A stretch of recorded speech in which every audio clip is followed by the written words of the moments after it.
यथारूप अध्याय दूसरा श्लोक गीता का सार श्लोक संख्या 68 शब्दार्थ अनुवाद एवं तात्पर्य कृष्ण कृपा मूर्ति श्री श्रीमद अभय चरणारविंद भक्तिवेदांत स्वामी श्री प्रभुपाद द्वारा। तस्मादस्य महाबाहो निगृहीतानि सर्वशः इंद्रियाणि इंद्रियार्थेभ्यस्तस्य प्रज्ञा प्रतिष्ठिता। तस्मात् अतः यस्य जिसकी महाबाहो हे महाबाहु निग्रहितानि इस तरह वशीभूत सर्वशः सब प्रकार से इंद्रियाणि इंद्रियां इंद्रिय अर्थेभ्य इंद्रिय विषय से तस्य उसकी प्रज्ञा बुद्धि प्रतिष्ठिता स्थिर। वो रौनक और उनको रौनक आगे आ जाओ बेटा। रौनक और ये जो है ना ये मंजुनासी माता जी के बच्चे अच्छे सब आगे आ जाओ। बच्चों को तो आगे बैठना चाहिए।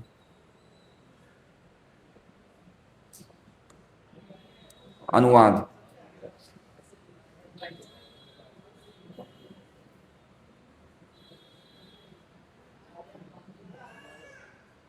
बेटा कुर्ता धोती पहना करो संडे संडे,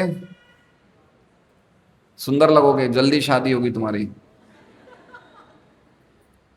जीन्स पैंट, ये जीन्स की शुरुआत अमेरिका में हुई थी और अमेरिका में मजदूरों को नीचे खान में बहुत काम करना पड़ता था तो उनको ऐसे कपड़े पहनने होते थे कि जल्दी फटे नहीं।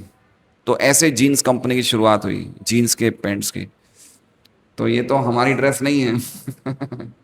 ठीक है, अब ले आए तो कोई फेंकना मत, पहनो, लेकिन संडे संडे कुर्ता धोती पहनो। हरे कृष्णा। अनुवाद अतः हे महाबाहु, जिस पुरुष की इंद्रियां अपने अपने विषयों से सब प्रकार से विरत होकर उसके वश में हैं, उसी की बुद्धि निसंदेह स्थिर है। ओम अज्ञानतिमिरान्धस्य ज्ञानाञ्जनशलाकया चक्षुरुन्मिलितं येन तस्मै श्रीगुरुवे नमः। श्रीचैतन्यमनोभीष्टं स्थापितं येन भूतले स्वयं रूप कदा मह्यं ददाति स्वपदान्तिकम्। वन्देऽहं श्रीगुरोः श्रीयुतः पदकमलं श्रीगुरून् वैष्णवांश्च श्रीरूपं सहगृहजातं सहगणरघुनाथान्वितं तं सजीवं साद्वैतं सावधूतं परिजनसहितं कृष्णचैतन्यदेवं श्री राधा कृष्ण पादान सहगण ललिता शिवशाखान्वितांश्च। हे कृष्ण करुणा सिंधु दीनबंधो जगतपते गोपेश गोपिका कांत राधा कांत नमोस्तुते। तप्त कांचन गौरांगी राधे वृंदावनेश्वरी वृषभानुसुते देवी प्रणमामि हरिप्रिये। वाञ्छाकल्पतरुभ्यश्च कृपा सिन्धुभ्यो च पतितानां पावनेभ्यो वैष्णवेभ्यो नमो नमः। श्री कृष्ण चैतन्य प्रभु नित्यानंद श्री अद्वैत गदाधर शिवासादि गौर भक्तवृंद। हरे कृष्णा कृष्णा कृष्णा हरे हरे, हरे राम राम राम हरे हरे। तो सभी भक्तों का स्वागत है श्रीमद् भगवद गीता के रविवारी सत्संग कार्यक्रम में। तो स्थित प्रज्ञ से क्या भाषा, स्थित प्रज्ञ व्यक्ति की क्या परिभाषा है, वो कैसे बोलता है, कैसे इंद्रियों को संयम में रखता है, कैसे इंद्रियों को इस्तेमाल करता है, वो सब प्रश्नों के जवाब में भगवान अर्जुन को उत्तर दे रहे हैं। और इस श्लोक में भगवान अपना अंतिम निर्णय सुना रहे हैं कि स्थित प्रज्ञ व्यक्ति कौन होता है, स्थित प्रज्ञ व्यक्ति का अर्थ क्या होता है। इतने सब श्लोक में हम सुनते आ रहे हैं मन को संयम में रखना, इंद्रियों को संयम में रखना, बुद्धि को संयम में रखना। लेकिन इस श्लोक में उपसंहार, फाइनल निष्कर्ष निकाल रहे हैं भगवान, कंक्लूड कर रहे हैं कि कौन से व्यक्ति की बुद्धि स्थिर होती है। प्रज्ञा मतलब बुद्धि और प्रतिष्ठिता मतलब स्थिर। कौन सा व्यक्ति है जिसका कहा जाएगा जिसकी बुद्धि स्थिर है, ऐसा कौन व्यक्ति है, उसका क्या लक्षण है। तो पिछले श्लोक में हमने देखा था भगवान कहते हैं इंद्रियाणाम ही चरताम यन मनो अनुविधीयते तदस्य हरति प्रज्ञाम वायुर्नावम इवाम्भसी। इंद्रियाणाम ही चरताम, इंद्रियों को, एक शब्द है इंद्रियों का अर्थ है गौ, क्या बोलते हैं? गो, गोस्वामी। गोस्वामी का अर्थ क्या होता है? हम वृंदावन में देखते हैं काफी मंदिर के मठाधीशों का नाम क्या होता है? गोस्वामी। तो गोस्वामी का अर्थ क्या होता है? गो मतलब गौ माता भी होती है, गो मतलब पृथ्वी माता भी होती है, और गो का एक अर्थ होता है इंद्रियां, और स्वामी मतलब इंद्रियों को वश में रखने वाला, उसे कहते हैं गोस्वामी। तो गोस्वामी कोई जाति नहीं है, जो भी व्यक्ति अपनी इंद्रियों को वश में रखता है उसे गोस्वामी कहा जाता है। तो इंद्रियाणाम ही चरताम, इंद्रियां चर रही है, गाय चर रही है। इंद्रिय मतलब गो, है ना? गाय को जैसे चरने को चाहिए ऐसे इंद्रियों को भी चरने को चाहिए।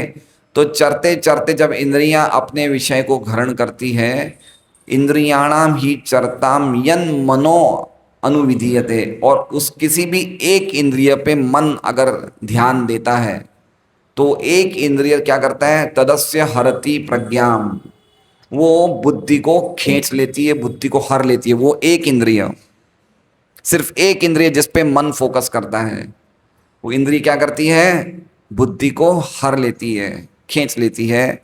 कैसे? वायुर नावम इवाम्भसी, जैसे समुद्र में हम नाव लेके जा रहे हैं और जोर से हवा का झटका आता है, तूफान आता है तो पूरी नाव उलट जाती है। उसी प्रकार से एक इंद्रिय जिस पे मन ज्यादा चिंतन करता है, वो इंद्रिय हमारा सत्यानाश कर देती है, हमारा सब कुछ बंटाडार कर देती है।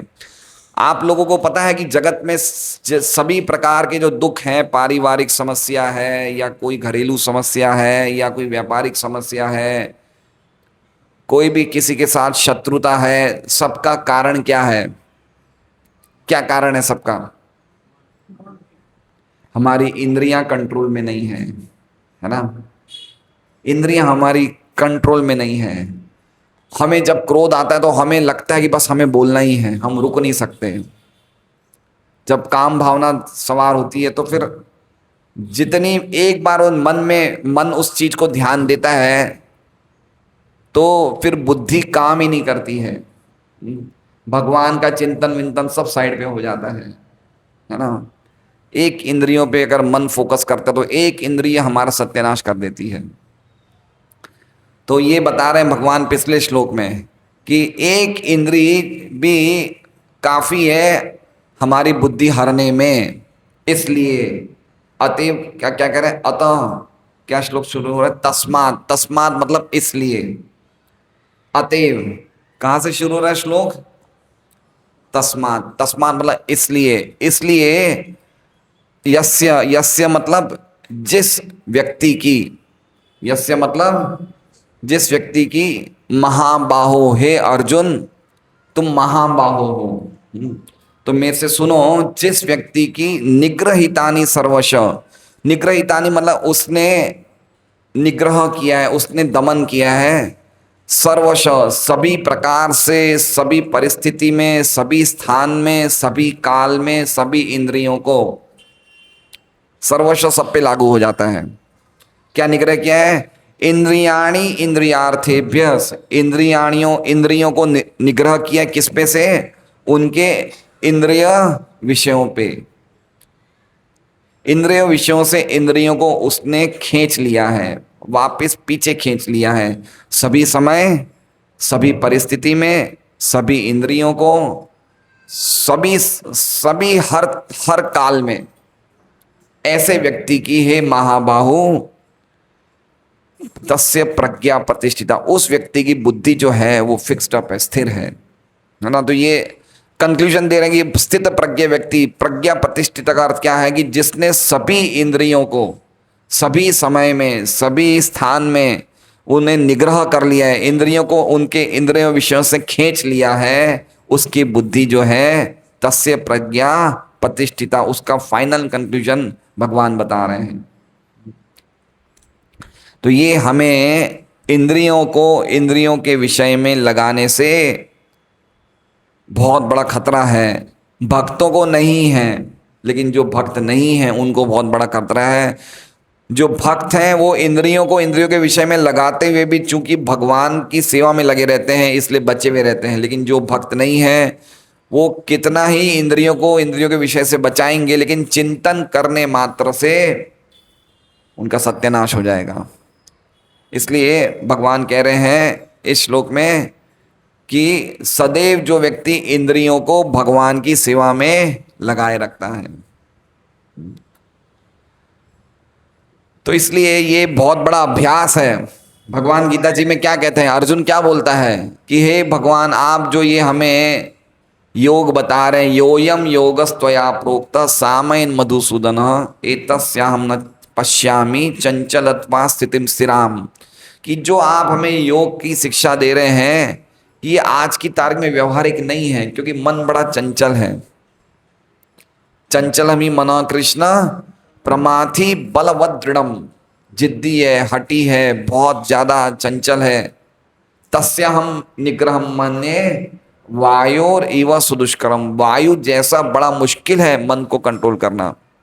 तो भगवान क्या कहते हैं, असंशयम महाबाहो मनो दुर्निग्रहम चलम अभ्यासेन दुकौन्ते। ये बात बिल्कुल सही है कि मन को कंट्रोल करना बड़ा मुश्किल है, लेकिन कैसे करेंगे, अभ्यासेन दुकौन्ते। किससे करना है, अभ्यास से और वैराग्य से। अभ्यासेन दुकौन्ते वैराग्येण च गृह्यते।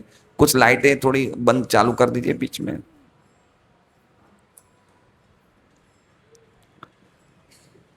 तो इसलिए अगर हमें हमारे जीवन में प्रगति करनी है तो हमें क्या करना पड़ेगा, मनुष्य तभी बनता है जब वो इंद्रियों को संयम में रखने जानता है। इसलिए गीता जी में भगवान अनेक जगह यही बात बोलते हैं, विषयेंद्रिय संयोगाद यत्तद अग्रे अमृतोपमम परिणामे विषमिव तत् सुखम राज संस्कृतम। जो इंद्रियों को इंद्रिय विषय में संपर्क करता है उसको शुरू शुरू में अमृत जैसा सुख मिलता है, लेकिन बाद में परिणामे विषमिव, उसे जहर जैसा लगता है। इसलिए ऐसा सुख क्या है, राजसी सुख है। तो हमारा अभ्यास क्या है, बहुत सरल है। अगर हम भक्ति के नियमों का पालन करते रहेंगे तो धीरे धीरे धीरे इंद्रियां क्या हो जाएगी, कंट्रोल में हो जाएगी। और जब तक हमारी इंद्रियां संयम में नहीं है तब तक हमारी बुद्धि मन कोई भी स्थिर नहीं रह सकते, हमेशा चंचल बने रहेंगे, कोई बात हम समझ ही नहीं पाएंगे। जैसे अभी देखिए, हमें पता है कि हम जन्म आ रहा है, मृत्यु आ रही है, बुढ़ापा आ रहा है, बीमारी आ रही है, कितने कष्ट आ रहे हैं हमें पता है। हम सुनते हैं कि कितना कष्टमय जीवन है, भौतिक जगत में कितने कष्ट हैं। क्या लगता है हमें जगत में दुख है या सुख है, क्या लगता है सुरेश जी, हैं दुख हैं। कितने कष्ट हैं बताइए, लोग परेशान हैं। अभी हमारे जय गोविंद प्रभु का अभी व्हाट्सएप है, उनके पिताजी चलते रहे, कल तो हमारे साथ नंदग्राम में थे वो, अभी व्हाट्सएप है, उनके पिताजी की आज ही डेथ हुई है। तो मैं तो कल ऐसे ही हम लोग साथ में गाड़ी में आ रहे थे, हमने पूछा कि कैसे हैं आपके पिताजी, बोले प्रभु जी पलंग पे ही रहते हैं, उनसे प्रोस्ट्रेट की प्रॉब्लम है और वो बैठ भी नहीं पाते हैं, तबीयत सही नहीं है। और आज तो उनका ये व्हाट्सएप है कि उनकी डेथ हो गई है, कल उनकी बैठक है। तो यही चक्कर चला आ रहा है, संसार चक्र है, जन्म मृत्यु, पुनरपि जननम पुनरपि मरणम पुनरपि जननी जठरे शयनम।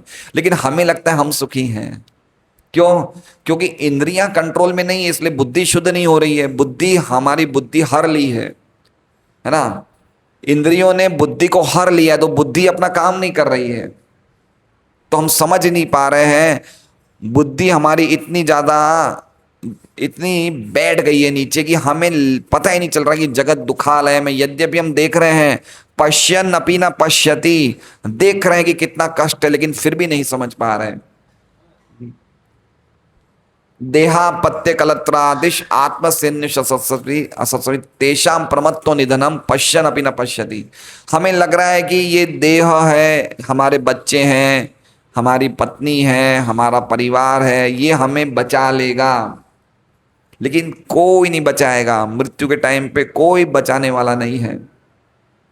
लेकिन हम उसकी कुछ तैयारी नहीं कर रहे हैं। हमें लग रहा है कि हम मर जाएंगे, मरना है मर जाएंगे, लेकिन नहीं, ये मन इंद्रियां सब हमारे साथ जाएगी और अगले जीवन में भी हमें ऐसे ही परेशान करेगी अगर हमने उनको कंट्रोल में नहीं किया।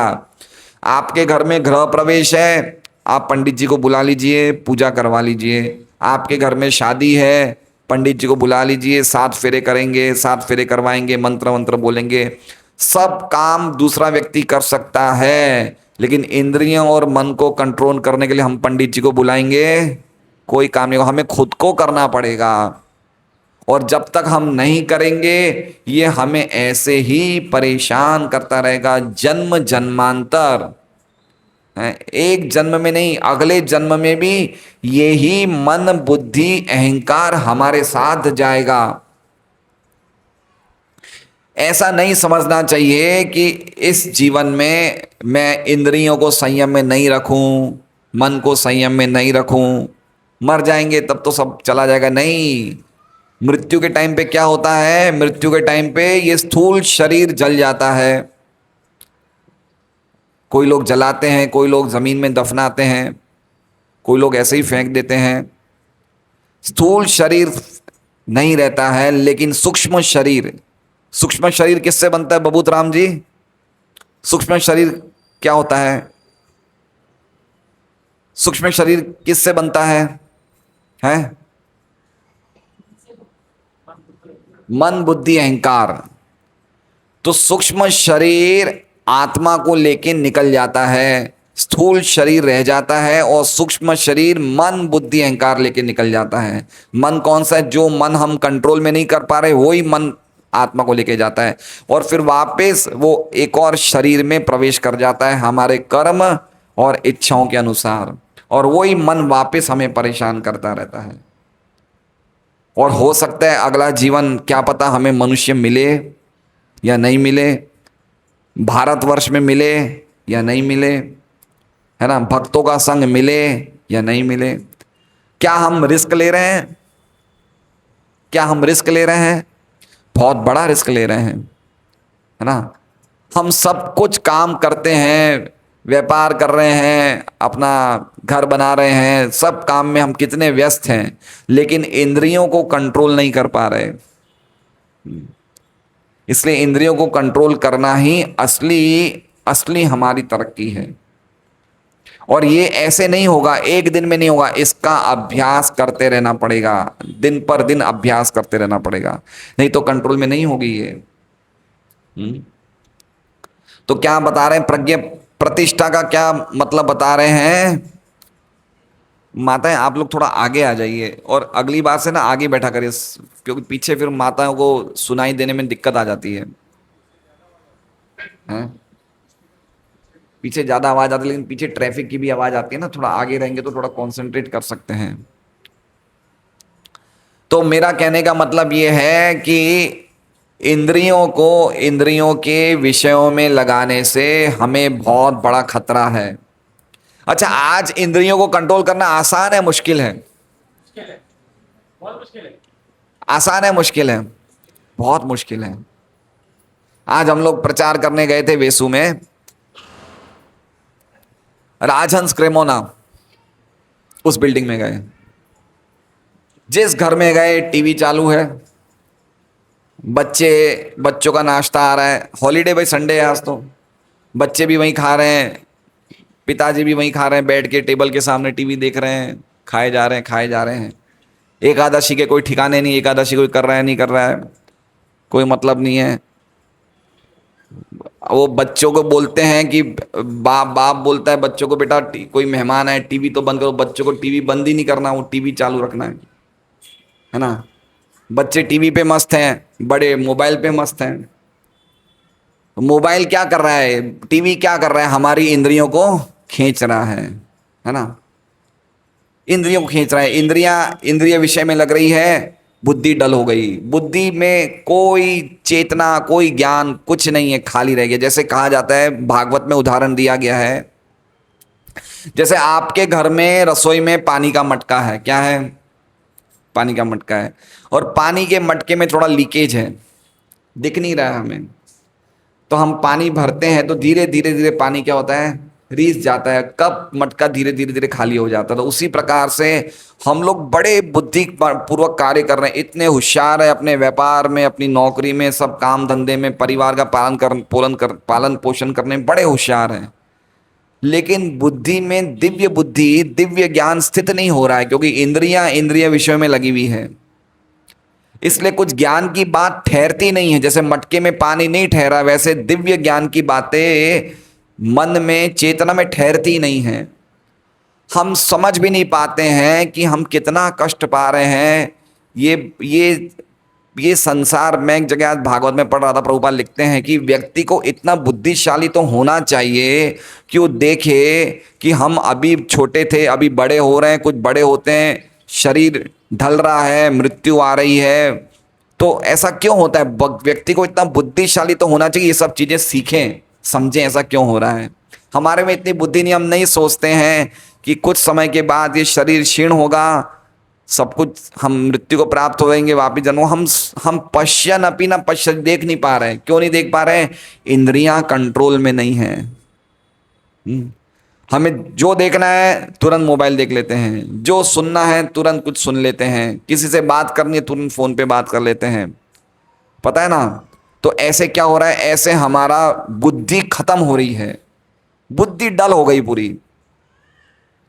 है ना। इसलिए सबसे पहला जो वेग है वो क्या है? वाचो वेगम। क्या वेगम है? वाणी का वेग। पहले व्यक्ति के पास लैंडलाइन फोन हुआ करते थे, है ना। जैसे मान लीजिए 10 परिवार में 10 लोग रहते हैं, एक फोन होता था, जिसको मिलाना है मिला लेता था। अब 10 जनों के बीच में कितने फोन हो गए? 10 फोन हो गए, है ना। और उसको जब इच्छा करती है, उसको तुरंत इच्छा करती है, अमेरिका वीडियो कॉल मिला दे, देख बेटा हम लोग क्या कर रहे हैं, देखो देखो देखो, हाँ हाँ, हेलो हेलो, है ना। हमें इंद्रियों को जो भी चाहिए हम तुरंत दे देते हैं। बात करनी है तुरंत बात करो, कुछ देखना है अच्छा चलो देख लो, पिक्चर देख लो, गाना देख लो, जो कुछ करना है तुरंत। इंद्रियों को जो कुछ भी चाहिए हम तुरंत सप्लाई कर रहे हैं ना। तो उससे क्या हो रहा है? हम परेशान के परेशान है, दुखी हैं। देखिए भगवान गीता जी में 5वें अध्याय में 2 श्लोक एक साथ बोलते हैं, और 2 श्लोक, अगर हम उन 2 श्लोकों को अपने जीवन में, खाली 2 श्लोक को हम आत्मसात कर लें कि ये हम अपने जीवन में उतारेंगे, खाली 2 श्लोक, तो एटलीस्ट हम दुखों से तो मुक्त हो जाएंगे। पहला श्लोक क्या है? यही संस्पर्श जा भोगा दुख योनय एवते आदि अंतवंत कौन्तेय न तेषु रमते बुधः। यही संस्पर्श जा भोगा, है ना। जो व्यक्ति इंद्रियों को इंद्रियों के भोग में लगाता है, वो क्या है? ये दुख योनय एवते, यही तो दुखों का कारण है। दुख योनि, योनि मतलब कारण। इंद्रियों को इंद्रिय विषय देते तो क्या होता है? दुख मिलता है। और कैसा है? आदि अंतवंत, ये दुख की शुरुआत होती है आदि, और अंतवंत ये दुख, ये सुख की शुरुआत होती है, और सुख क्या है? पूरा हो जाता है। न तेषु रमते बुध, तो बुध है, बुध मतलब जो समझदार व्यक्ति है वो इस प्रकार के सुख में रमण नहीं करता। इसलिए वास्तव में अगर हमें कोई भी चीज में अगर हमें प्रगति करनी है तो इंद्रियों के विषय से हटाना पड़ेगा। अच्छा जीवन जीने के लिए भी हमें ये करना पड़ेगा। एक जगह प्रभुपाद लिखते हैं कि महात्मा गांधी इतने दृढ़ क्यों थे, इतने पक्के क्यों थे अंग्रेजों को हटाने में? क्योंकि 36 साल के बाद उन्होंने ब्रह्मचर्य व्रत का पालन किया, इसलिए इतनी अंदर शक्ति आती है। तो भैया सबसे बड़ी बात है, इंद्रियों के विषय से जब हम कंट्रोल करेंगे, अंदर ही अंदर इतनी शक्ति बनेगी कि हम लोग वास्तव में, हमें चीजें समझ में आएगी यथारूप, नहीं तो नहीं आएगी। नहीं आएगी। तो हम देखते हैं कि कैसे इंद्रियों को इंद्रियों के विषय से हटाना चाहिए। हाँ, दूसरा श्लोक क्या था गीता जी में भूल गया। शक्नोति एव यः सोढुम प्राक शरीर विमोक्षणात् काम क्रोधोद्भवम वेगम स युक्त स सुखी नर। जो व्यक्ति शरीर के छोड़ने तक, शक्नोति एव यः सोढुम प्राक शरीर विमोक्षणात्, शरीर के विमोक्षण, शरीर के छोड़ने तक काम और क्रोध के वेग को जो सहन कर ले, वो क्या है, स युक्त स सुखी नर, वो नर सुखी हो जाएगा। तो क्या करना है हमें इसके लिए? हमें पूरे जीवन पर्यंत क्या करना पड़ेगा? तपस्या। क्या करनी पड़ेगी? और तपस्या क्या है? हरे कृष्णा कृष्णा कृष्णा हरे हरे, हरे राम राम राम। बहुत सरल तपस्या है, मुश्किल तपस्या नहीं है। तपस्या क्या है? भगवान में अपने मन को लगाना। ये बहुत सरल तपस्या है। तो हम विश्वनाथ चक्रवर्ती ठाकुर की टीका पढ़ेंगे, नहीं, बलदेव विद्याभूषण की टीका पढ़ेंगे ये श्लोक पे। वो क्या बोल रहे हैं? जिनका मन, भगवान कह रहे हैं, जिनका मन मेरे में लगा हुआ है वो प्रज्ञा प्रतिष्ठिता। प्रज्ञा प्रतिष्ठित का अर्थ क्या है? जिसका मन मेरे में स्थित है वो आत्मा में, यानी कि प्रज्ञा प्रतिष्ठिता, वो प्रज्ञा प्रतिष्ठिता है। तुम प्रज्ञा प्रतिष्ठित का अर्थ समझ गए? जो व्यक्ति का मन और इंद्रियां भगवान में लगी हुई है उसे क्या बोलते हैं? तस्य प्रज्ञा प्रतिष्ठिता। भगवान में लगने का मतलब क्या हुआ? भगवान के रूप का चिंतन करना, भगवान के नामों का उच्चारण करना, भगवान के नामों को, भगवान की कथा को सुनना, भगवान को भोग लगाओ, प्रसाद लेना। तो ये सब क्या है? भगवान में अपने मन को लगाना। ये सबसे बड़ा संदेश है। गीता जी का सार क्या है बताया आपको? गीता जी का सार क्या है? मन मना भव मद भक्तो मद्याजी माम नमस्करू। अपना मन सदैव मेरे में लगाओ, मेरे भक्त बनो, मध्याजी मेरी पूजा करो, माम नमस्करो, मुझे प्रणाम करो। तो ये गीता जी का सार है। तो हमारा जो लाइफ टाइम प्रैक्टिस है इंद्रियों को कंट्रोल करना, मतलब इंद्रियों को भगवान की सेवा में लगाना, उसे कहते हैं कंट्रोल करना। कंट्रोल करने का मतलब ये नहीं कि हमें अगर हरे कृष्णा, हमें अगर कुछ चीज, हमें आंख है तो देखना बंद कर दें, कान है तो सुनना बंद कर दें। इसे ऐसे करेंगे तो इंद्रियां हमें कब की फेंक देगी। ऐसे नहीं करना है। जो इंद्रियां हैं उनको इंद्रियों के स्वामी की सेवा में लगाना, इसे कहते हैं प्रज्ञा प्रतिष्ठिता। बहुत मुश्किल होगा। मंदिर में 10 मिनट भगवान के दर्शन करने में नानी याद आ जाएगी। अरे बस कर लिया ना, चलो चलो, 1 मिनट खड़े हो गए ना, नहीं, एक माला करके दर्शन करो, है ना। मन इतना चलायमान है कि हम लोग थोड़ी देर भी खड़े रहेंगे तो हमें लगेगा चले, लेकिन ऐसे नहीं। हरे कृष्णा। हमें इस तरह से अभ्यास करना है। मन किस में लगाना है? भगवान में लगाना है। भगवान का जो रूप है वो रूप सच्चिदानंद रूप है, वो सनातन रूप है। तो भगवान में अपने मन को लगाने से हमारा मन शुद्ध हो जाएगा और हमारा भी शरीर धीरे धीरे धीरे सनातन बन जाएगा, सच्चिदानंद बन जाएगा। तो इस तरह से हमें अभ्यास करना चाहिए। क्या करना चाहिए? अभ्यास करना चाहिए। तो सुबह सुबह उठ के सबसे जल्दी हमें भगवान के नामों का जप करना चाहिए। सुबह 4 बजे उठ जाना चाहिए। कितनी बजे उठ जाना चाहिए? 4 बजे। हद से हद 5 बजे। जो लोग रात को बहुत लेट सोते हैं, ठीक है, 5 बजे उठ जाइए और 2 घंटा अपने इंद्रियों को रिचार्ज करिए। 2 घंटा। कांजी भाई कालती करवानु छे, कब करेंगे बताइए? कब करेंगे? करेंगे प्रभु जी 1 साल बाद करेंगे, थोड़ा घर का काम वाम में पटाखे करेंगे 1 साल बाद। लेकिन कभी वो 1 साल नहीं आने वाला है। हमारी शरीर जब तक स्वस्थ है, मन जब तक सही चल रहा है, तब तक भगवान की सेवा में लगाने का प्रयास, अभ्यास करते रहना चाहिए। इसलिए ये प्रयास और अभ्यास चालू रहना चाहिए। कब तक? जब तक शरीर छूटे नहीं तब तक।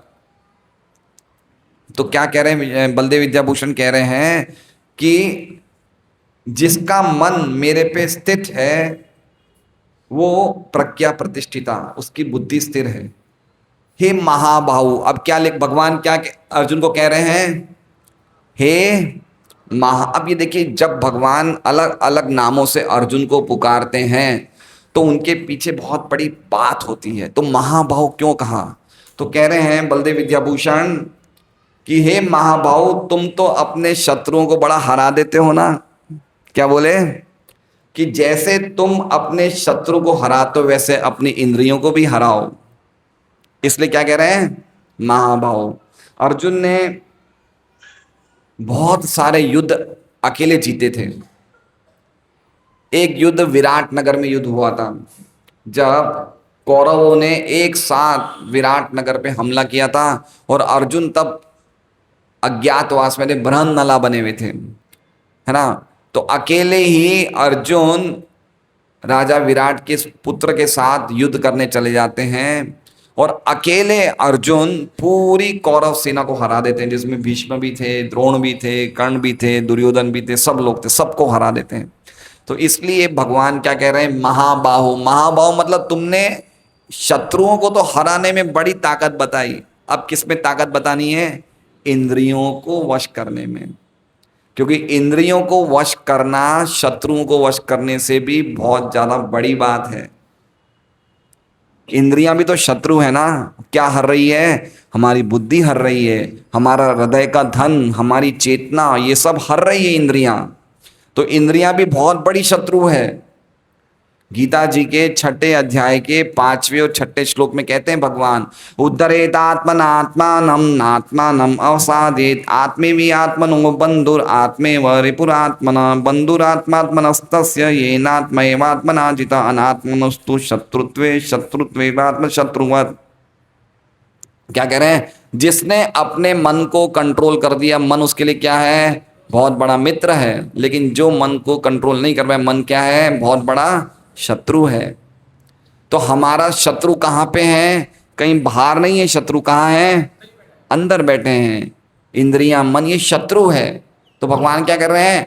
तुमने बड़ा मेहनत किया शत्रुओं को हराने में, लेकिन अब किसको हराओ? इंद्रियों को हराओ। और आसान नहीं है। शत्रु तो हमें नक्की करते हैं इस टाइम पे युद्ध होगा, लड़ाई करेंगे, लेकिन इंद्रियां हमें 24 घंटे परेशान करती है। परेशान करती है। अरे बेटा, एक बार तेरा मुख तो बता दे, जी लूं तेरे मुख को देख के, है ना। एक बार खाली तेरा चेहरा बता दे बेटा, एक बार तो बता दे, है ना। ये आंखों से हमें कितनी माया रहती है कि भाई उसको देखें, वो मेरा बच्चा है। एक बार तो बात कर ले, 7 दिन में एक बार बात करते हैं। हमारे बच्चे कभी कभी हॉस्टल में पढ़ते हैं, है ना, कहीं बाहर पढ़ते हैं, तो ऐसा मिलता है, वो हॉस्टल वाले बोलते हैं भाई 7 दिन में 15 दिन में एक बार बात करनी है। तो ऐसे बात करते हैं जैसे क्या पता नहीं बेटा कैसा है क्या नहीं है। 15 मिनट, आधा घंटा, 1 घंटा हम बातों में लग जाते हैं। क्या अटैचमेंट है ये! पारिवारिक अटैचमेंट कितना खतरनाक है। और गोपियां क्या भगवान के भक्त थे, भगवान वेणु बजाते थे। कोई गोपियां पति की सेवा कर रहे हैं, कोई गोपियां बच्चों को दूध पिला रहे हैं, कोई गोपियां घर के काम कर रहे हैं, लेकिन भगवान की वेणु की नाद सुन के सब कहाँ भाग जाते हैं? भगवान की सेवा करने। और हमारी जब भगवान की सेवा होती है, 2:30 बजे का टाइम होता है, तो 3:30 4 बजे सब काम घर का पटा पुटू के सबसे आखिर में जाते हैं। हमें वेणु की नाद सुनाई नहीं देती। ये वेणु की नाद क्या है? हरे कृष्णा कृष्णा कृष्णा हरे हरे, हरे राम राम राम।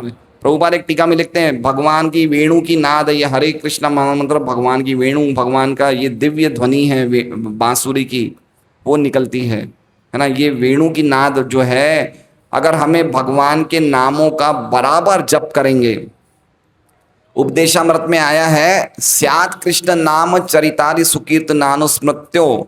भगवान के नाम, भगवान के रूप, भगवान का जो गुण है इतने मीठे हैं, लेकिन फिर भी हमारी जीवा को जॉन्डिस हो गया है, उनको मीठी चीज भी क्या लग रही है, कड़वी लग रही है।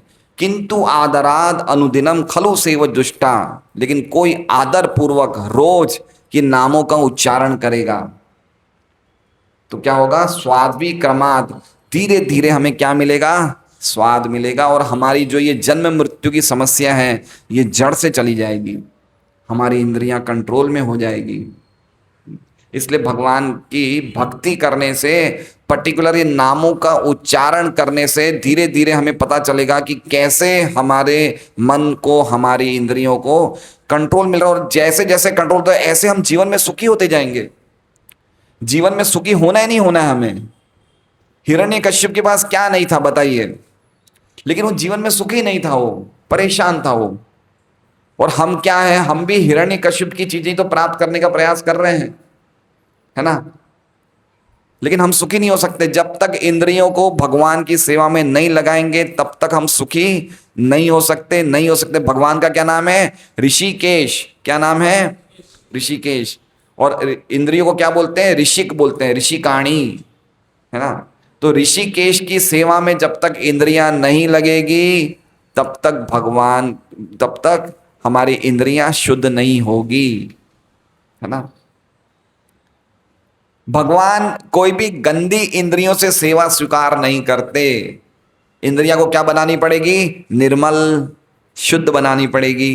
तो इंद्रियों को शुद्ध बनाने के लिए क्या करना पड़ेगा, भगवान के नामों का जप नियमित रूप से करता रहना पड़ेगा, है ना। बहुत सरल है।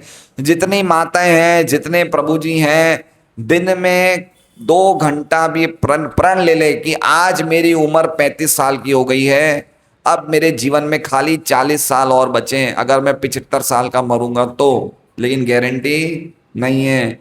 खाना कैसे खा रहे हैं, जहरीला। हवा कौन सी ले रहे हैं, जहरीली, है ना। सब कुछ जहरीला है, यहाँ पे कोई भी चीज शुद्ध नहीं है। इसलिए हमें क्या करना पड़ेगा, आज से ही हमें नियम लेना पड़ेगा कि मैं नियम पूर्वक ये महामंत्र का रोज 16 माला का जप करूंगा, कुछ समय निकाल के गीता भागवत पढ़ूंगा, तो ही हम तस्य प्रज्ञा प्रतिष्ठिता, हमारी बुद्धि स्थिर होगी, नहीं तो नहीं होगी। तो आगे कह रहे हैं कि इन श्लोकों से ये पता चलना चाहिए, पता करना चाहिए कि बुद्धि, इंद्रियों पे तभी विजय प्राप्त करी जा सकती है जब व्यक्ति अपना मन भगवान में लगा देगा, तो स्वतः इंद्रियां कंट्रोल में हो जाएगी। जबरदस्ती इंद्रियों को रोकने का प्रयास नहीं करना चाहिए, लेकिन इंद्रियों को भगवान की सेवा में लगाना चाहिए। एक बहुत बड़े राजा थे जिनका नाम था राजा हैं अम्बरीश महाराज, है ना। अम्बरीश महाराज ने कैसे मन को भगवान की सेवा में, अम्बरीश महाराज की नवधा भक्ति थी। कैसी भक्ति थी, नवधा। उन्होंने सभी कुछ भगवान की सेवा में लगा दिया था। तो कहते हैं सवै मनः कृष्ण पदार विंदयोर, सबसे पहले उन्होंने मन को भगवान के चरणों में लगाया। सवै मन कृष्ण पदार विंदयो वाचान से वैकुंठ गुणानुवर्णने, और अपनी वाणी जो है भगवान वैकुंठ नाथ, भगवान कृष्ण की गुणों को बोलने में लगा दिया।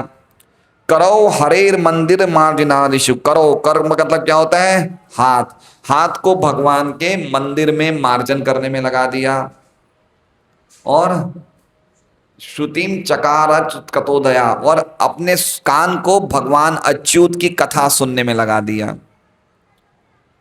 मुकुंद लिंगालय दर्शन दृशो, अपने दर्शन को, अपनी आंख को किस में लगा दिया, मुकुंद के लिंग, मुकुंद के दर्शन करने में अपनी आंखों को लगा दिया। अपनी त्वचा को भक्तों को आलिंगन करने में, भक्तों के चरण स्पर्श करने में अपनी त्वचा को लगा दिया।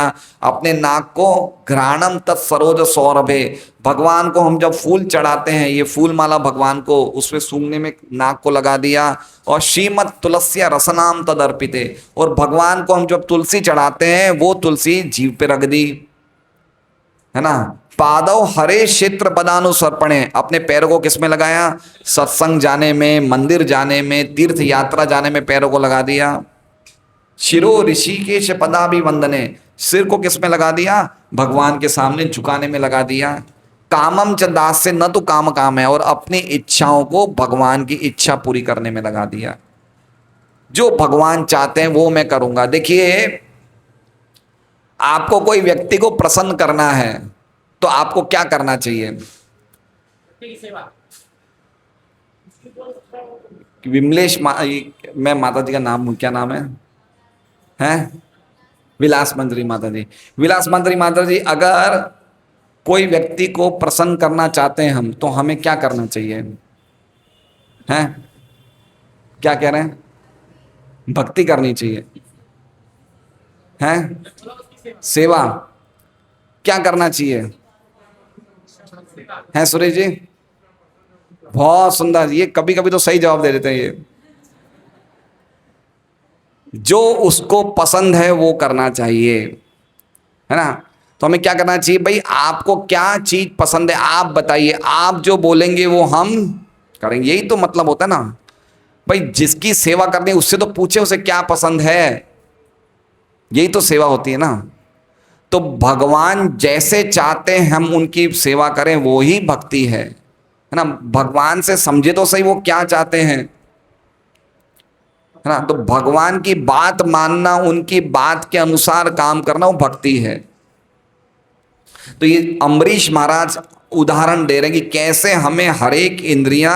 अम्बरीश महाराज महाजन है। अम्बरीश महाराज ने भी करोड़ों साल पहले भागवतम सुनी थी गौतम ऋषि से, अम्बरीश महाराज ने।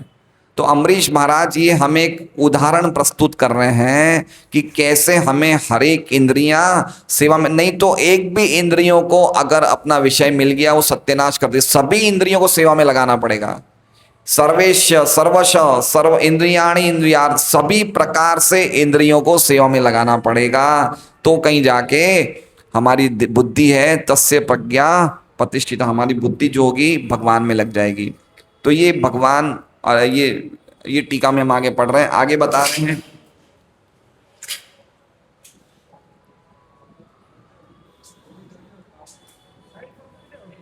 लेकिन ये कैसे, ऐसी स्थिति कब आएगी? जब हम नियमित रूप से अभ्यास करेंगे, तब कहीं जाके हम स्थित प्रज्ञ बनेंगे, है ना? तब कहीं जाके हमारी प्रज्ञा जो है प्रतिष्ठित होगी, जब हम नियमित रूप से क्या करेंगे? अभ्यास करेंगे। अच्छा, आप मुझे बताइए, कोई चीज में हमें स्वाद आता है तो उससे पहले क्या करना पड़ता है?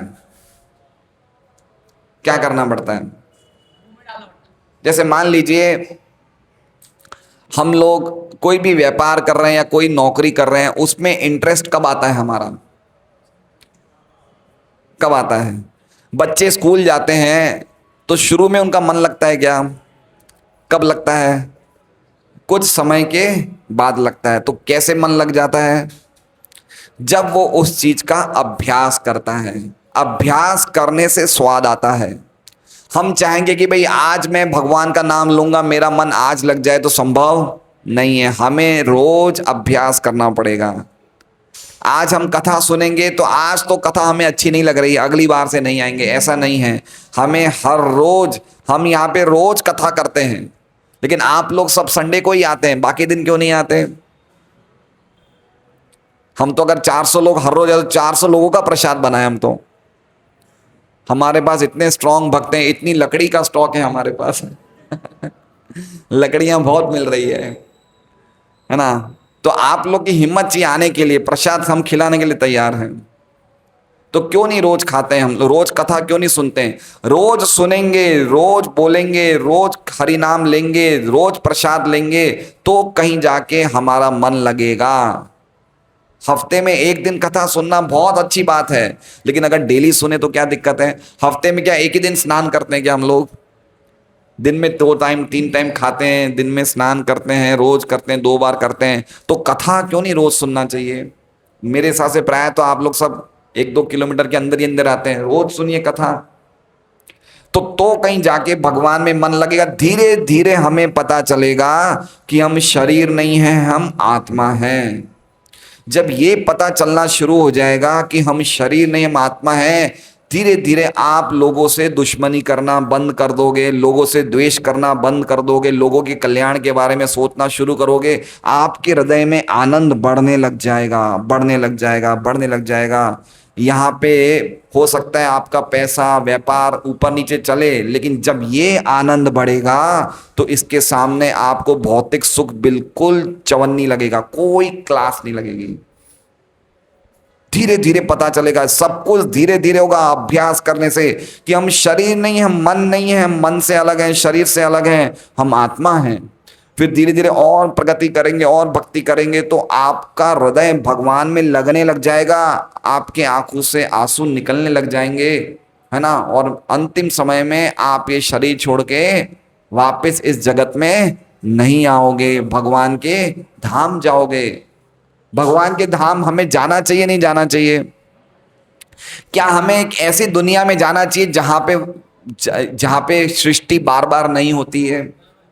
यहां देखिए सृष्टि बार बार हो रही है, एक बिल्डिंग बन रही है, कुछ सालों तक रहती है, फिर टूट जाती है ना। सृष्टि स्थिति प्रलय ये जगत का स्वभाव है, सब जगह यही चल रहा है। क्या हमें एक ऐसी जगह नहीं जाना चाहिए जहां पे सब कुछ सनातन हो? हमारे पति, हमारे पत्नी, हमारा परिवार, हमारा घर हमेशा रहे, हम कभी भी बुढ़े नहीं हो। क्या हमें ऐसी जगह जाना चाहिए? जाना चाहिए, नहीं जाना चाहिए? क्या ऐसी जगह है? पहले ये समझिए, है ऐसी जगह? है ऐसी जगह है। भगवान गीता जी में कहते हैं कि एक और जगत है जहां पे मृत्यु नहीं होती, जहां पे कोई इस प्रकार का नाश नहीं होता है। परस तस्मातु भावोन्यो व्यक्तो व्यक्ता सनातनो। एक ऐसी जगह है, ये जगत से परे है, जहां पे कभी कोई प्रकार की सृष्टि का नाश नहीं होता है। वो जगह हमारे लिए है, हम वहां के लोग हैं। ये शरीर और संसार प्रकृति से बनता है, लेकिन हम भगवान के हैं। हम कहाँ के हैं? हम संसार के नहीं हैं। ये शरीर और संसार किससे बनता है? प्रकृति से। और हम किसके हैं? हम भगवान के हैं। तो पहले तो ये अंतर देखो कि हम ये शरीर नहीं हैं, हम इस संसार के नहीं हैं, हम भगवान के हैं। इतना ज्ञान हमें मिलेगा तो धीरे धीरे हमें पता चलेगा कि हमारी प्रगति कौन सी होनी चाहिए, आत्मा की प्रगति होनी चाहिए या शरीर की प्रगति होनी चाहिए। तो इसके लिए अभ्यास करना पड़ेगा। हम देखिए पैसा कमाने के लिए अभ्यास करते हैं। हम में से कितने लोग सूरत में पहले रहते थे, सूरत से बाहर आए? कितने लोग सूरत से बाहर आए हैं? राजस्थान से, कोई बिहार से, कोई यूपी से, कितने लोग सूरत में नहीं रहते थे? जिनका जो पहले सूरतवासी नहीं है वो हाथ खड़ा करे। हम लोग सभी बाहर से आए हैं, पराये सब। सूरत के भी हैं, बहुत कम लोग हैं। अभी सूरत हमें अच्छा लग रहा है ना, है ना? क्यों? क्योंकि इतने साल सूरत में रहने लग गए तो सूरत अच्छा लगने लग गया। तो उसी प्रकार से हम रोज भक्ति का अभ्यास करेंगे तो भक्ति के बिना मन ही नहीं लगेगा, मन ही नहीं लगेगा। अभी हमारा न्यूज़पेपर पढ़ने का मन ही नहीं लगता है। मुझे याद नहीं है मैंने 1-2 साल से न्यूज़पेपर पढ़ा है, नहीं पढ़ा है, मैंने पढ़ा ही नहीं, समय ही नहीं है, समय ही नहीं है न्यूज़पेपर पढ़ने का। बताइए, अभी चप्पल मेरी 5 दिन से चप्पल टूटी, उसको ही सही कराने का समय नहीं है। मैं आज सही कराने वाला, तो फिर मैंने देखा यहाँ पे चप्पलें चोरी होती तो वो भी ले जाएगा, तो क्या करेगा? नहीं, आज तो रहने तो जाने दो ये चप्पल सही कराने का टाइम नहीं है। समय इतना समय जा रहा है, क्या करें क्या नहीं करें बताइए। तो कहने का मतलब है कि हमें अभ्यास करना पड़ेगा। जीवन में कोई भी चीज करने के लिए प्रैक्टिस करेंगे तो ही उसमें मन लगेगा, तो हमारा भक्ति में आनंद बढ़ेगा। और एक दिन भगवान हमारा इंतजार कर रहे हैं। एक बहुत अच्छा ग्रंथ है बृहद भागवतामृत, उसमें गोप कुमार है। गोप कुमार भगवान के धाम में प्रवेश कर जाते हैं तो भगवान रोते हैं। उनको देख के भगवान रो रहे हैं कि तुम मेरे पास आ गए, मैं तुम्हारा कब से राह देख रहा था। तो भगवान हमारी राह देख रहे हैं कि ये जीव कितना कष्ट पा रहा है, ये बार बार माँ के गर्भ में जा रहा है, कितना कष्ट मिल रहा है इसे, ये कब मेरे पास आएगा, ये कब मेरे पास आएगा। भगवान राह देख रहे हैं। करोड़ों सालों से, करोड़ों जन्मों से हमारे हृदय में परमात्मा रूप में रहते हैं कि भाई आओ, एक बार मेरी तरफ तो देखो, एक बार मेरे पास आओ। लेकिन हम कितने टाइम से भगवान के संदेश को निग्लेक्ट कर रहे हैं, अवॉइड कर रहे हैं। हम अपने परिवार वाले बच्चे उनमें इतना व्यस्त हैं, है ना। संसार सुख नहीं है, हम संसार के सुख से अलग हैं, हम आत्मा है। हमें ये चीजें नहीं चाहिए, कोई भी चीज हमें कभी सुखी नहीं कर पाएगी, कभी नहीं कर पाएगी, कभी नहीं कर पाएगी। आपके पास अगर 100 करोड़ रुपया भी आ जाए ना, आप वैसे के वैसे रहेंगे जब 100 करोड़ नहीं थे, वैसे के वैसे रहेंगे। खाली ये श्रुति सुख है। श्रुति सुख मतलब समझ रहे हैं, ये सुनने में सुख लगता है। कैसा सुख है ये? सुनने में है। और भक्ति का सुख क्या है? करने में लगता है। जैसे मान लीजिए कि अभी रात को हमें पता चले कि हमें रात को आज 9 बजे होटल जाना है, तो अभी से हम सुखी हो जाएंगे, होटल जाना है, तैयार होंगे। ये कैसा सुख है? सुनने में सुख लगेगा। लेकिन जब होटल में मिर्च मसाले सब्जी खाएंगे तो सुबह परेशान हो जाएंगे। समझ रहे हैं? ये खाली सुनने में सुख लगता है। लेकिन अगर ऐसा कहा जाए कि रोज सुबह 7:45 भागवतम क्लास में आना है, तो ये सुनने में कैसा लगेगा? कड़वा लगेगा, अरे यार क्या करेंगे आगे। लेकिन जब आएंगे तब आनंद आएगा। तो भक्ति का सुख क्या है? वो क्रिया करने में। और भौतिक सुख क्या है? खाली सुनने में ही अच्छा लगता है, करने में अच्छा नहीं लगता है, कभी अच्छा नहीं लगेगा। आप करने के बाद परेशान ही रहोगे हमेशा। इसलिए क्या करना है? अभ्यास करना है। मन नहीं लगे तो भी करिए, जप में मन नहीं लग रहा है तो भी करिए, कथा में बैठने में मन नहीं लग रहा है तो भी सुनिए। धीरे धीरे, हम तो आत्मा है ना, हम शरीर थोड़ी हैं, हम भगवान के अंश हैं। तो धीरे धीरे मन लगेगा। मन के बाहर जितने भी आत्मा के बाहर जो भी कचरा है धीरे धीरे निकलेगा, तो मन लग जाएगा। लेकिन उसके लिए क्या करना पड़ेगा? अभ्यास। और अभ्यास कब होगा? मनुष्य जीवन में ही अभ्यास संभव है, और कोई योनि में अभ्यास संभव नहीं है। कोई योनि में संभव नहीं है ना। कुत्ता सुनेगा, वो सुन के भी समझ नहीं पाएगा। कुत्ते आएंगे, सुनेंगे, उनको पता ही नहीं क्या कथा चल रही है। तो हमें कैसे जीवन को नियोजित करना है, भगवान इस श्लोक में बोल रहे हैं, अभ्यास करो। तात्पर्य पढ़ते हैं हम। हरे कृष्णा। कृष्ण भावनामृत के द्वारा ये सारी इंद्रियों को भगवान की दिव्य प्रेम भक्ति में लगाकर इंद्रिय तृप्ति की बलवती शक्तियों को दमित किया जा सकता है। जिस प्रकार शत्रुओं को दमन श्रेष्ठ सेना द्वारा किया जाता है, उसी प्रकार इंद्रियों का दमन किसी मानवीय प्रयास के द्वारा नहीं, अपितु उन्हें भगवान की सेवा में लगाए रखकर किया जा सकता है। समझ रहे क्या बोलना है? मतलब क्या क्या है? जैसे मान लीजिए कि बांग्लादेश हमारे पास एक छोटा सा देश है। किसका नाम है? बांग्लादेश। बांग्लादेश का हम हमारे क्या कहते हैं, भारत से युद्ध होगा तो भारत बलवान है, बांग्लादेश बलवान है? भारत बलवान है ना। लेकिन अगर बांग्लादेश के साथ चाइना और अमेरिका हो जाए तो फिर क्या होगा? भारत कमजोर हो जाएगा ना। क्यों? क्योंकि बांग्लादेश ने किसका सहारा लिया है? चाइना और अमेरिका का। तो उसी प्रकार से इंद्रियों को हराने में हम समर्थ नहीं हैं। हम नहीं हरा सकते, अपनी शक्तियों से इंद्रियों को कंट्रोल नहीं कर सकते। लेकिन इंद्रियों को जब हम बड़ी सेना कौन सी है? कृष्ण बलराम की सेना। अगर कृष्ण बलराम हमारे पास आ जाएंगे तो इंद्रियों को हरा पाएंगे। तो हरे कृष्णा कृष्णा कृष्णा हरे हरे, हरे राम राम राम हरे हरे। कृष्ण और राम आ गए हमारे पास तो इंद्रियां का कंट्रोल बिल्कुल आसानी से हो जाएगा। इसलिए प्रभुपाद कह रहे हैं कि शत्रुओं का दमन श्रेष्ठ सेना द्वारा किया जाता है। हमारे पास किसकी सेना है? महामंत्र की सेना है, भगवान की कथा की सेना है, जिससे हम इंद्रियों को दमन कर सकते हैं, है ना। कृष्ण को ये मत बताओ कि हमारी समस्या कितनी बड़ी है। कृष्ण को ये मत बोलिए कि हमारी समस्या कितनी बड़ी है। समस्या को ये बोलिए कि हमारा कृष्ण कितना बड़ा है ना। तो समस्या नहीं रहेगी अगर कृष्ण का आश्रय लेगा, है ना। गीता जी में भगवान यही कहते हैं, मायाम एताम तरंतिते, है ना। माया दुरत्या है, ये माया को जीतना बड़ा मुश्किल है, लेकिन जो मेरी शरण में आता है वो माया को आसानी से जीत लेता है। तो इसलिए प्रभुपाद बहुत सुंदर बात बता रहे हैं कि शत्रुओं का दमन श्रेष्ठ सेना द्वारा किया जाता है, उसी प्रकार इंद्रियों का दमन किसी मानवीय प्रयास के द्वारा नहीं हो सकता है। हम अपने प्रयास से इंद्रियों को जीत नहीं सकते हैं, लेकिन अपितु उन्हें भगवान की सेवा में लगाए रखकर किया जा सकता है। इसलिए हमें किस चीज में बल लगाना है? किस चीज में शक्ति लगानी है? इंद्रियों को कंट्रोल करने में नहीं लगानी है, लेकिन भगवान की सेवा में शक्ति लगानी है। समझ रहे हैं?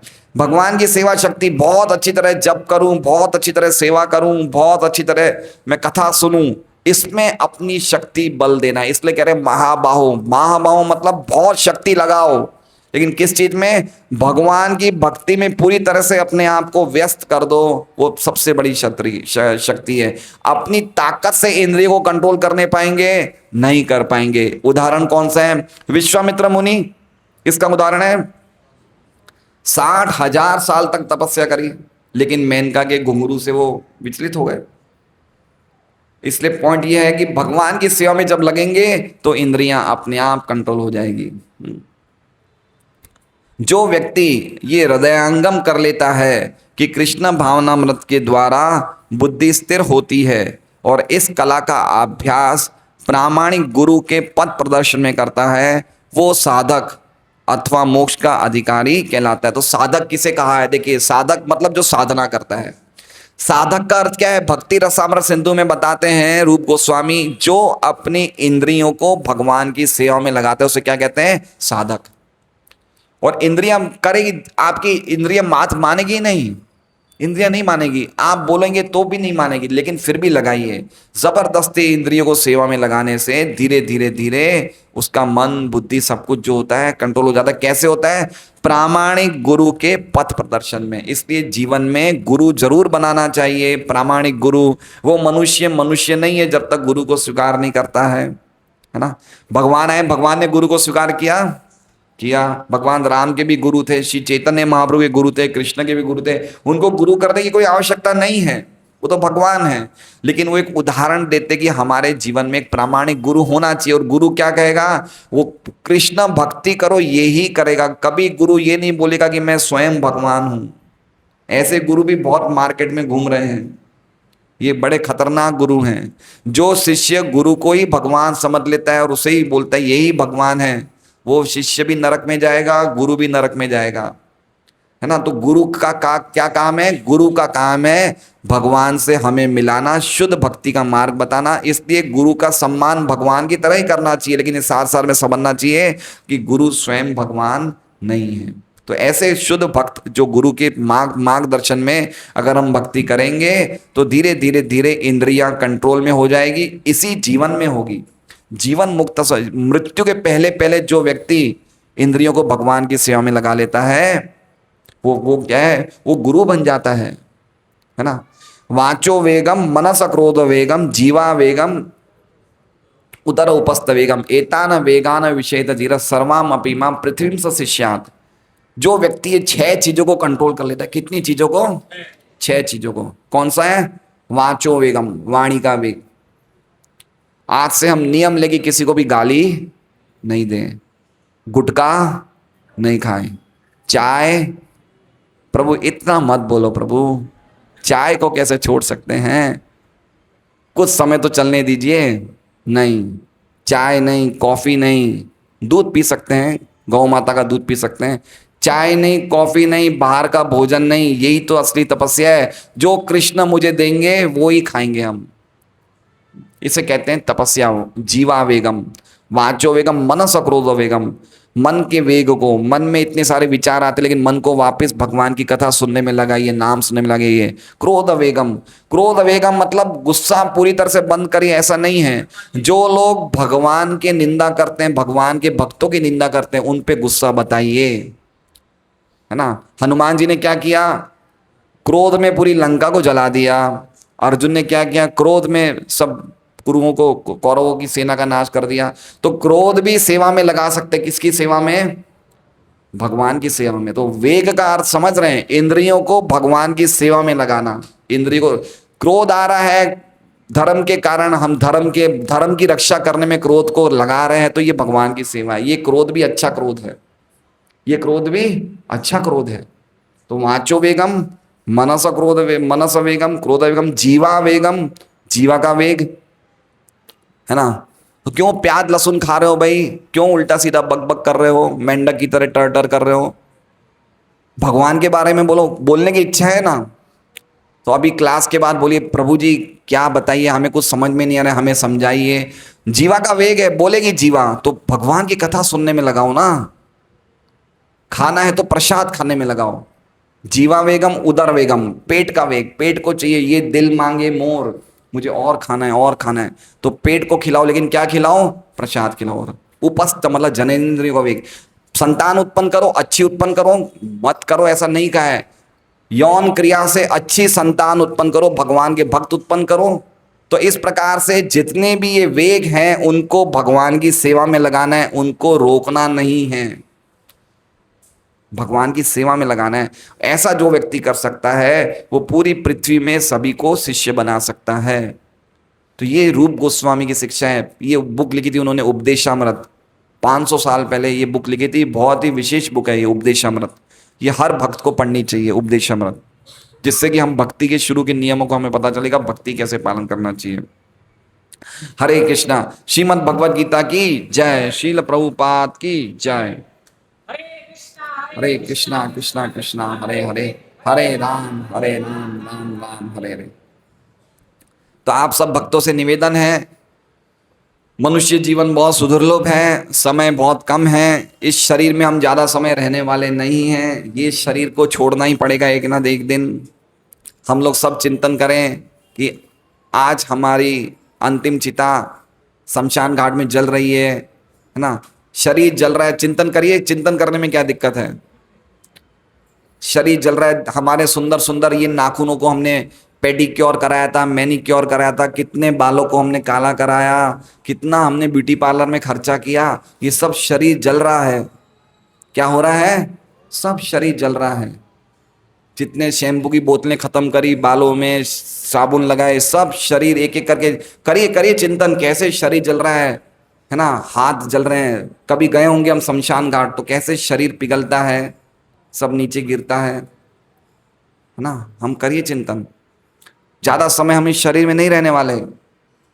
भगवान की बड़ी कृपा है, मनुष्य जीवन मिला है, इंद्रियों को संयम करने का बहुत बड़ा तरीका मिला है। जानवर नहीं कर सकते, पशु नहीं कर सकता है। कभी आपने देखा है लाल सिग्नल पे गाय अगर रेड सिग्नल क्रॉस करती है तो उसको पुलिस कितना दंड लेती है? जगत प्रभु 200 रुपये 500 रुपये लेती है? नहीं लेती है। हम क्रॉस करेंगे, कैमरे में खींच जाएगी फोटो, है ना। क्यों? मनुष्यों के लिए नियम है, जानवरों के लिए नियम नहीं है। क्यों? मनुष्य भी बहुत बड़ी जवाबदारी है। इसलिए हमें क्या है, हमारी समझे कि हमें मनुष्य जीवन क्यों मिला है, इंद्रियों को कंट्रोल करने के लिए, भगवान की सेवा में लगाने के लिए मिला है। इसलिए आप सब बड़े महान लोग हैं, मेरा निवेदन है हाथ जोड़ के इसको गंभीरता से समझिए। ये मनुष्य जीवन बार बार नहीं मिलने वाला है, सुदुर्लभ सुदुर्लभ, बहुत मुश्किल है, बहुत मुश्किल है, बहुत मुश्किल है। कभी आपने देखा है जब आप 2 मिनट भी लेट हो जाते हैं, 30 सेकंड के लिए लेट हो जाते हैं, ट्रेन चली जाती है? देखा है कभी? हम जैसे प्लेटफॉर्म पे पहुंचे और ट्रेन निकल गई, क्या आपके पास शक्ति है कि उस ट्रेन को रोक के वापस बुला सकते हैं? एक ट्रेन को हम वापस नहीं बुला सकते, मनुष्य जीवन को वापस ले सकते हैं? नहीं ले सकते हैं। ये गया, वापस नहीं आएगा। अगर हमने धर्म का पालन किया है, नियमों को पालन किया है, इंद्रियों को संयम में किया, तो अवश्य ही मिलेगा मनुष्य शरीर। लेकिन मिलने में फिर वही दिक्कत है, लेने के लिए 9 महीना कहाँ जाना पड़ेगा? माँ के घर में। इसलिए अल्टीमेटली पूरा ट्रांजैक्शन ही गड़बड़ा गया है।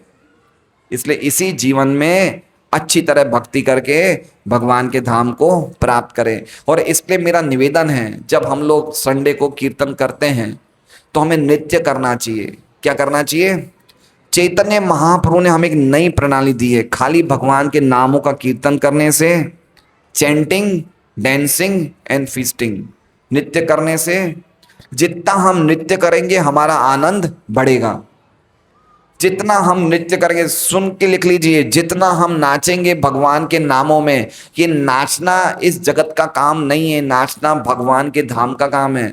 भगवान के धाम में हम नाचते हैं, ये नाचना दिव्य है, ये कीर्तन करना दिव्य है, ये जगत की चीजें नहीं हैं। इसलिए जितना हम कीर्तन करेंगे, जितना हम नाचेंगे, धीरे धीरे धीरे हमारी इंद्रियां कंट्रोल में हो जाएगी। तो आज हम इसका अभ्यास करेंगे, 5 मिनट संकीर्तन करेंगे। सभी भक्त हृदय से संकीर्तन में भाग लेंगे। और नृत्य करने में ऐसा नहीं है कि आपको कोई पॉप डांस करना है या कोई डांसिंग की क्लासेस में जाना है, बड़ा सरल है, हाथ पैर थोड़े हिलाने और इस तरह से हम नृत्य कर सकते हैं। कोई टैक्स नहीं है नृत्य करने में, कोई जीएसटी वीएसटी कुछ नहीं है। नृत्य करके तो देखिए कितना आनंद आएगा। हरे कृष्णा हरे कृष्णा हरे कृष्णा कृष्णा कृष्णा हरे हरे, हरे राम राम राम। तो आज एकादशी का प्रश्न